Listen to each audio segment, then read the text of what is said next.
Wassalatu wassalamu ala asrafil mursalin Sayyidina Maulana Muhammadin wa ala alihi wa ashabihi ajma'in. Raditu billahi rabba bil islami dina Muhammadin nabiyya wa rasulah. Rabbi zidna ilma wa zidna fahma. Amma ba'd. Ibu jemaah berjuang subuh daripada Allah Subhanahu wa taala.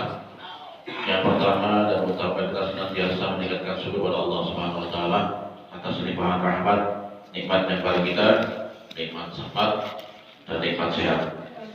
Rasulullah mengingatkan nikmatan nikmatul fi makatsirun minan nas as-sihhat wal faragh.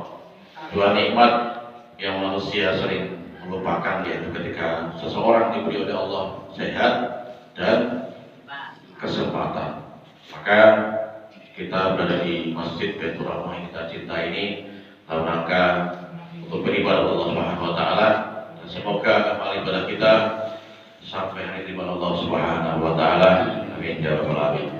Salawat dan salam kita terlimpahkan kepada Nabi besar Muhammad sallallahu alaihi wasallam serta keluarga dan sahabatnya yang kita menantikan syafaatnya kelak di yaumil qiyamah.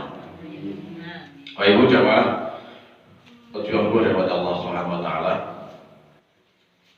Saya mengawali kaji kita pagi ini dengan sebuah kisah.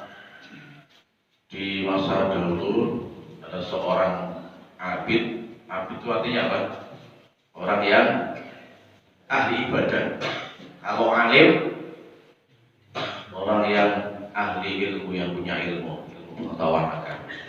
Ada seorang abid yang beliau itu hidup bahkan sampai 500 tahun. Beliau itu hidupnya di puncak gunung yang sangat tinggi. Saking tingginya, malaikat Jibril itu ketika menyampaikan wahyu selalu melewati gunung yang sangat tinggi. Dan di dalam gunung itu tersedia ya untuk sang abid itu tadi ada mata air, sehingga beliau itu selalu bersuci, selalu berwudu, menjaga wudunya. Tersedia sumber makanan karena di pegunungan ya, semua tersedia untuk kebutuhan makanan ahli ibadah tadi itu terpenuhi, sehingga kesehariannya sang abid, karena disebut abid berarti ahli ibadah, lalu beribadah kepada Allah Subhanahu wa taala, dan tidak ada sedetik pun terbetik dia untuk bermaksiat, berbuat dosa kepada Allah Subhanahu wa taala. Singkat cerita, si abid ini, ahli ibadah ini, sampailah dia pada takdirnya di usia ke-500 tahun dipanggil oleh Allah malaikat maut ya, meninggal dunia. Dan ketika dia meninggal dunia, kemudian rohnya itu dipanggil oleh Allah. Allah menyampaikan kepadanya, kepada malaikat, malaikat, karena rahmatku si abid ini aku masukkan ke dalam surga. Nah, kemudian si ahli ibadah ini kaget. Ternyata yang membuat saya masuk surga itu bukan amal ibadahnya. Dia sudah beribadah ratusan tahun dan tidak pernah berbuat maksiat. Dan kagetnya ketika dipanggil oleh Allah di sidang, diberikan pernyataan bahwa engkau memasukkan surga karena rahmatku, bukan karena amal ibadahmu. Protes si abid ini, ya Allah, saya ini berarti sia-sia beribadah selama ratusan tahun. Kemudian Allah tunjukkan kekuasaannya, ditimbang amal ibadahnya dengan satu nikmat berupa penglihatan. Jadi nikmat Allah berupa penglihatan, berupa mata yang kita pakai untuk melihat itu, ditimbang dengan amal ibadah, dia ternyata gak sanggup menandingi nikmat Allah berupa penglihatan nih. Dan ratusan tahun ibadah beliau si abid itu tadi. Maka baru dia sadar bahwa hanya karena rahmat Allah lah dia itu masuk surga, dan bukan karena ibadahnya yang ratusan tahun. Meskipun dia tidak pernah berbuat dosa. Dari situ jamaah nikmat Allah Subhanahu wa taala, kita teringat ada seorang wanita pekerja malam ya, asalnya PSK itu. Dan dia masuk surga karena ketika dia pulang dari menjalani pekerjaannya itu ada seekor anjing yang kehausan dan dicopotlah sepatu high heel ya, bahasanya. Sepatu yang berhak tingginya itu untuk mengambil air dan diminumkanlah air itu ke anjing yang telah kehausan itu. Singkat cerita, wanita ini kemudian masuk surga. Rahmat Allah. Imam Al-Ghazali dengan karyanya yang sangat banyak kitab-kitab Imam Al-Ghazali, Syekhul Islam itu, beliau karena rahmat Allah berada di tinta beliau ketika beliau angkat untuk zaman dulu kalau nulis kan nggak pakai pulpen ya, karena belum ada pulpen, pakainya ada alat untuk menulis yang ditelurkan ke tinta.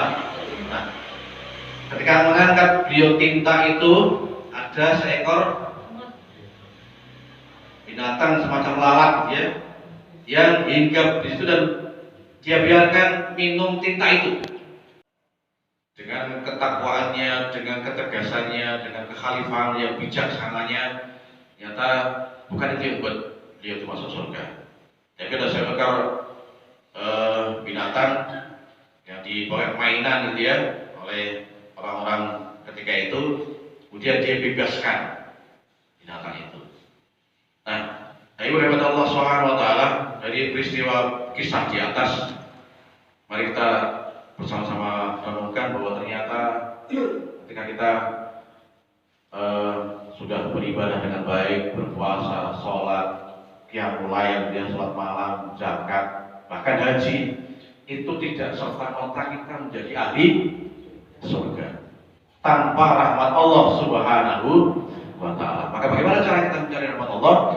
Ya dengan berusaha semaksimal mungkin hal-hal yang kita lakukan itu supaya mengundang rahmat Allah. Termasuk cara kita mengundang rahmat Allah adalah selesai beribadah 5 waktu, berzikir, ya, kemudian setelah itu lalu melaksanakan kebaikan-kebaikan dalam rangka mencari rahmat Allah Subhanahu wa taala. Dan jangan pernah meremehkan kebaikan sekecil apapun, karena kita tidak pernah tahu kebaikan mana yang akan bawa kita ke surganya Allah Subhanahu wa taala. Sehingga barangkali ketika kita jalan-jalan, kemudian ada batu yang besar di tengah jalan, terus kita dengan ringan tangan menyingkirkan itu, maka boleh jadi itu akan membuat kita itu mendapat rahmat Allah. Ada sampah yang berserakan karena malamnya ditendang kucing, diekarkan kucing gitu ya. Kemudian kita merapikan lagi ke tempatnya, itu tanpa kita pikir, ya. Maka barangkali itu yang akan mengundang rahmat Allah dan membuat kita masuk surga Allah Subhanahu wa taala. Atau kita nolong orang lain, mari kan kita berbahas tentang utang piutang, memberi pinjaman orang dengan tanpa berpikir panjang karena orang itu betul-betul. Barangkali boleh jadi itu yang akan membuat mengundang rahmat Allah dan memasukkan kita ke surganya Allah Subhanahu wa taala. Oleh karena itu, kepada Allah Subhanahu wa taala, mari kita selalu berbuat kebaikan dan jangan meremehkan kebaikan sekecil apapun. Nah, termasuk mungkin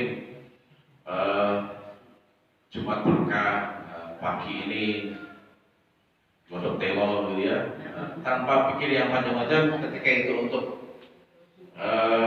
kebaikan ya, untuk sekedar sarapan pagi begitu ya, maka boleh jadi kalau kita ikhlas, maka itu bagian dari cara kita untuk mengundang rahmat Allah Subhanahu wa taala. Itu sebagai pengantar bagi rahmat Allah Subhanahu wa taala. Di samping kita berbuat kebaikan yang mahdhon, sholat 5 waktu, puasa, zakat, haji ketika mampu, maka jangan kita meremehkan kebaikan-kebaikan kecil yang boleh jadi itu yang akan mengundang rahmat Allah Subhanahu wa taala.